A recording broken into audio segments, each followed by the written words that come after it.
لیکن جن کی محفل میں بیٹھے ہو میرے اور آپ کی پیاری آقا صلی اللہ تعالی علیہ وسلم ارشاد فرماتے ہیں اطلبوا العلم من المہدی الی اللحد، علم دین حاصل کرو ماں کی گود سے قبر کی گود تک۔ گویا کہ سب سے پہلا مدرسہ بچے کے لیے، سب سے پہلا کالج، سب سے پہلی یونیورسٹی اگر بچے کے لیے ہے تو وہ کوئی اور مقام نہیں بلکہ ماں کی گود ہے۔ سبحان اللہ، کیا ہے ماں کی؟ ذرا جی لگا کے بولو، کیا ہے ماں کی گود ہے۔ میں عرض کر رہا تھا کہ صحابہ کرام سے جب مصطفیٰ نے اتنا کہا اللہ اکبر کبیرہ، صحابہ کرام اپنے گھر پہنچتے ہیں۔ آج تو ہم یہیں سنتے ہیں یہیں چھوڑ جاتے ہیں، بولو نہیں ہوتا ہے ایسا، چھوڑ جاتے ہیں، لیکن صحابہ کرام وہاں سے اٹھنے کے بعد اپنے گھر پہنچنے کے بعد اس تسبیح پہ عمل کرنا شروع کر دیا۔ سبحان اللہ، کیا عمل کرنا شروع کر دیا؟ اور اس تسبیح کو کہتے ہیں تسبیح فاطمہ۔ کیا؟ تسبیح فاطمہ۔ کیوں؟ ایک موقع پر میرے اور آپ کے نبی صلی اللہ علیہ وسلم کنیزے اور غلام تقسیم فرما رہے تھے۔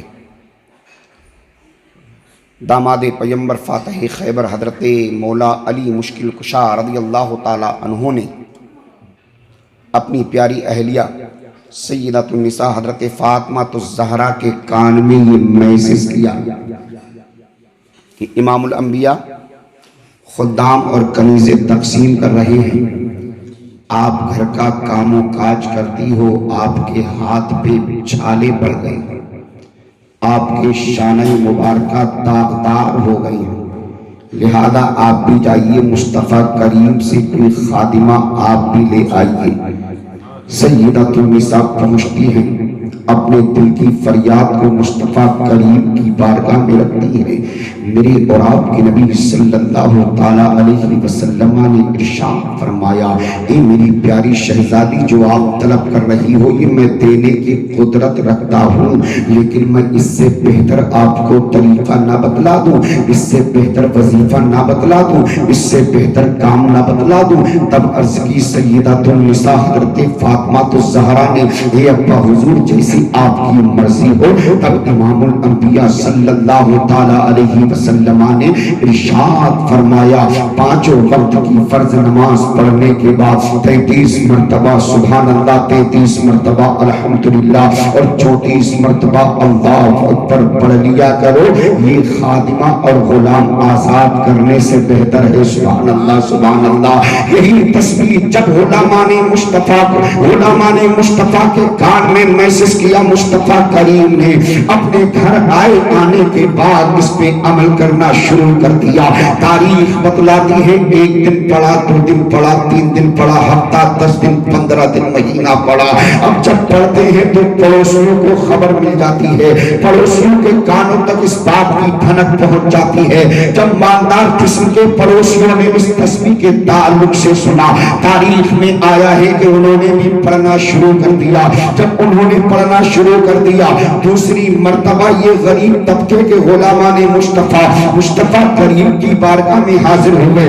غیب کا نبی صلی اللہ تعالی علیہ وسلم نے ارشاد فرمایا، کہیے میرا کلمہ پڑھنے والوں اب آپ کا کس لیے آنا ہوا ہے؟ تب انہی غریب طبقے کے مسلمانوں نے، صحابہ کرام نے اپنے ماں کے ضمیر کو ادا کیا، مصطفیٰ کریم صلی اللہ علیہ وسلم کی بارگاہ میں اپنی فریاد کو پیش کیا، عرض کی یا رسول اللہ جو تسبیح آپ نے ہمیں بتلائی تھی وہ ہمارے پڑوسیوں نے بھی پڑھنا شروع کر دی ہے، انہوں نے بھی اس پہ عمل کرنا شروع کر دیا ہے۔ تب میرے اور آپ کے کریم صلی اللہ علیہ وسلم مصطفیٰ پیارے نے ارشاد فرمایا، اے میرے غلاموں سنو، اگر انہوں نے بھی پڑھنا شروع کر دیا ہے تو ٹینشن لینے کی بات نہیں ہے، اگر انہوں نے بھی عمل کرنا شروع کر دیا ہے تو سنو، ذالک فضل اللہ یؤتی من یشاء، اگر یہی معاملہ ہے تو سنو یہ اللہ کا فضل ہے، وہ جسے چاہے عطا فرمائے۔ اللہ اکبر اللہ اکبر۔ یہ دستور تھا پہلے کے جو ہے غلامان مصطفیٰ کا،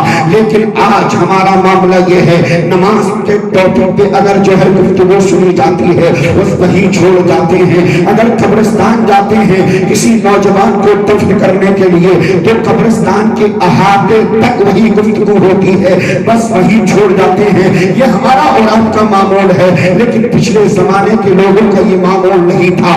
یہی وجہ ہے کہ جگہ جگہ پر مسلمان مارا جا رہا ہے۔ کہ مجھے گفتگو کرنا ہے اولیاء کاملین کے تعلق سے۔ بیٹا آرام سے بیٹھو، بیٹا آرام سے بیٹھو۔ مجھے گفتگو کرنا ہے اولیاء کاملین اور بالخصوص سید الاولیاء حضور سیدنا سرکار غوث پاک رضی اللہ تعالی عنہ کی بارگاہ میں دستک دینا ہے۔ رب ارشاد فرماتا ہے وَكُونُوا مَعَ الصَّادِقِينَ، سچوں کے ساتھ ہو جاؤ۔ یہ میرے پیارے سید الصادقین اگر ہیں تو وہ مصطفیٰ کریم صلی اللہ تعالی علیہ وسلم اور انہی کے صدقے میں رئیس الاولیاء حضور سیدنا سرکار غوث پاک رضی اللہ تعالی عنہ ہیں۔ یہ کون غوث پاک ہیں جن کا یہ اعلان ہے اگر میں پورب کی آخری حد پر رہوں اور پچھم کی آخری حد پر رہنے والا اگر مجھے مدد کے لیے پکارتا ہے تو میں وہیں سے اس کی مدد کے لیے پہنچ جاتا ہوں۔ یہ وہی سیدنا سرکار غوث پاک رضی اللہ تعالیٰ عنہ ہیں جن کا یہ اعلان ہے کہ میں پوری دنیا کو ایسے دیکھتا ہوں جیسے کہ ہتھیلی پہ رائی کا دانہ۔ آگے میں آپ کو ہسٹری بیان کرنے لگا ہوں۔ ایک مرتبہ کا بیان ہے سید الاولیاء حضور سیدنا سرکار غوث پاک رضی اللہ تعالیٰ عنہ اہل بغداد کی نظروں سے اوجھل ہو جاتے ہیں، یعنی اچانک غائب ہو جاتے ہیں۔ آپ کا اچانک غائب ہونا تھا بغداد والوں کے درمیان سے۔ لوگوں نے دائیں دیکھا بائیں دیکھا آگے دیکھا پیچھے دیکھا، آپس میں گفتگو شروع ہو جاتی ہے۔ کسی نے کہا ہم نے جو ہے ادھر جاتے ہوئے دیکھا ہے، کسی نے کہا ہم نے ادھر جاتے دیکھا ہے، کسی نے کہا ادھر جاتے دیکھا ہے۔ ہر ایک نے اپنی اپنی معلومات کے اعتبار سے بتلایا، لیکن ایک شخص نے کہا کہ ہم نے سیدنا سرکار غوث پاک کو یہ جو راستہ نظر آ رہا ہے ادھر جاتے ہوئے دیکھا۔ کیا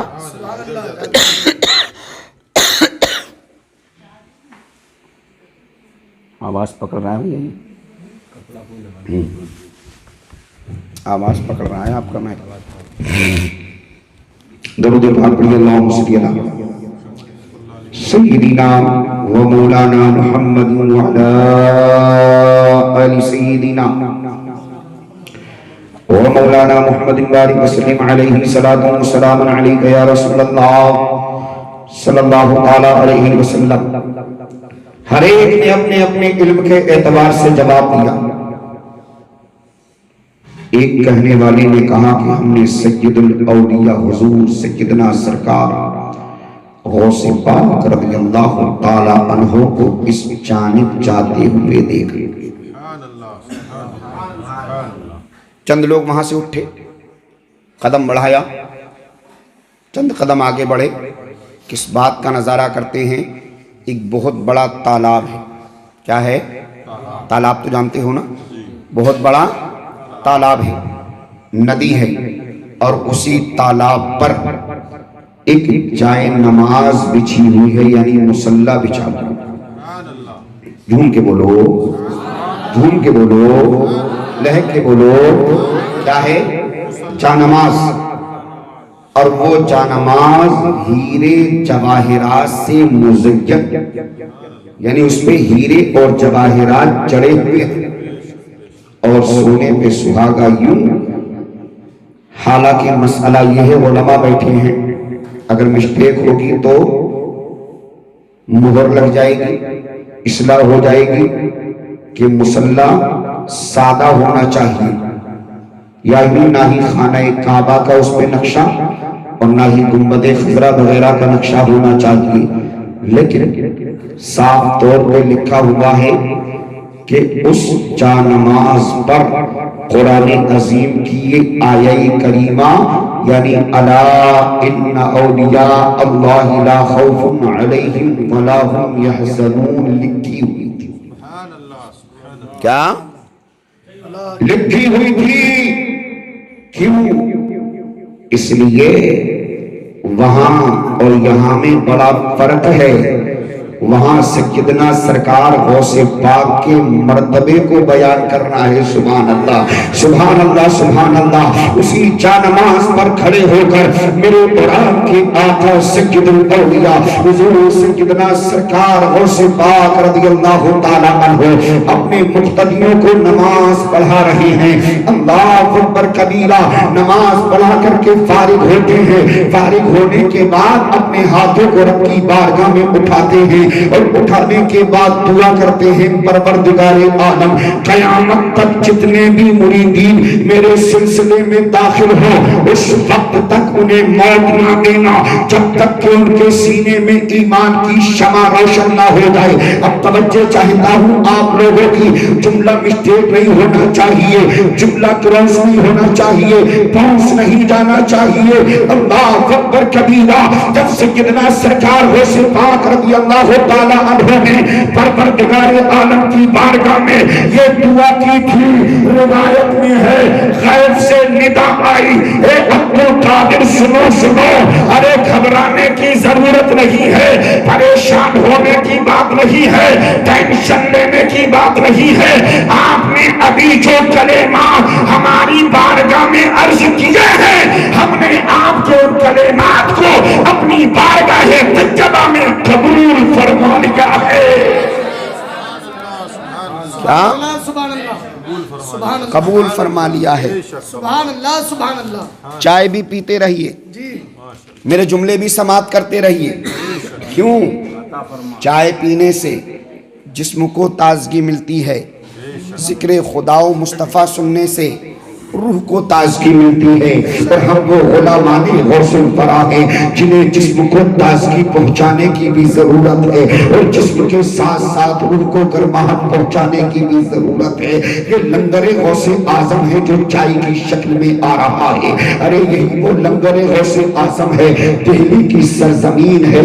اللہ اکبر اللہ اکبر. جہاں پر غوث اعظم کا لنگر تقسیم ہو رہا ہے بریانی کی شکل میں, جہاں پر مجھ جیسا عالم تصور میں لینے والا ہے, آپ جیسا لینے والا ہے, وہیں پر ایک آ جاتا ہے لمبا سا تلک لگانے والا مولانا ناصر صاحب, آ جاتا ہے صبح سویرے ٹناٹن کرنے والا, آ جاتا ہے لمبا سا اینٹینا رکھنے والا. چونکہ اس نے گھماسان کا معاملہ دیکھا, اتنی بھیڑ بھاڑ کو دیکھا, ہاتھ بڑھایا ایک یا دو لقمہ, اس کے بھی ہاتھ میں سیدنا سرکار غوث پاک کے تبرک کا لنگر کا آ جاتا ہے. ہاتھ میں تبرک کا آنا تھا, اس نے اپنے منہ میں رکھا اور رکھنے کے بعد اپنے حلق کے اندر پیٹ میں پہنچا دیتا ہے. ادھر لقمہ تبرک غوث اعظم کا اور غیر مسلم کے پیٹ میں جانا تھا. اس کے دل کی دنیا چینج ہونے لگی, دل کی دنیا تبدیل ہونا شروع ہو گئی, دل کی دنیا بدلنے لگی. ادھر دل کی دنیا جب چینج ہوئی دوڑتا ہوا جاتا ہے عالم ربانی کے پاس, دوڑتا ہوا جاتا ہے قاری قرآن کے پاس, اور پہنچنے کے بعد کہتا ہے اے عالم ربانی اب دیر نہ کیجئے گا, ہاتھ بڑھائیے, کلمہ پڑھائیے, مذہب اسلام دلائیے. جب ایک عالم ربانی نے صبح سویرے آنے والے کا اتنا جذبہ دیکھا تب عالم ربانی نے کہا تھا وہ بھائی جان تجھے کیا ہوا ہے؟ ارے تو تو صبح سویرے ٹناٹن کرنے والا تھا, تو تو لمبا سا اینٹینا رکھنے والا تھا, تم تو لمبا سا کلک لگانے والا تھا, لمبا سا اینٹینا رکھنے والا تھا, ادھر کس چیز نے آنے پہ مجبور کیا ہے؟ تو سنو جشن غوث الورا منانے والوں اور غوث پاک کا لنگر چائے کی شکل میں نوش کرنے والوں, جب ایک عالم ربانی نے ادھر والے سے اتنا کہا تھا تو ادھر والے نے جواب دیا تھا ارے کوئی اور وجہ نہیں ہے, سبب صرف اتنا ہے کہ جس مسلمان کا کھانا اتنا اچھا ہے اس مسلمان کا مذہب اسلام کتنا اچھا ہوگا. اسی لیے عاشق مصطفیٰ قلم اٹھاتا ہے اور ارشاد فرماتا ہے یا رسول اللہ جب ان کے گلا بھر دیتے ہیں شاہان زمانہ کی جھولی, جب ان کے گلا بھر دیتے ہیں شاہان زمانہ کی جھولی, محتاج کا جب یہ عالم ہے مختار کا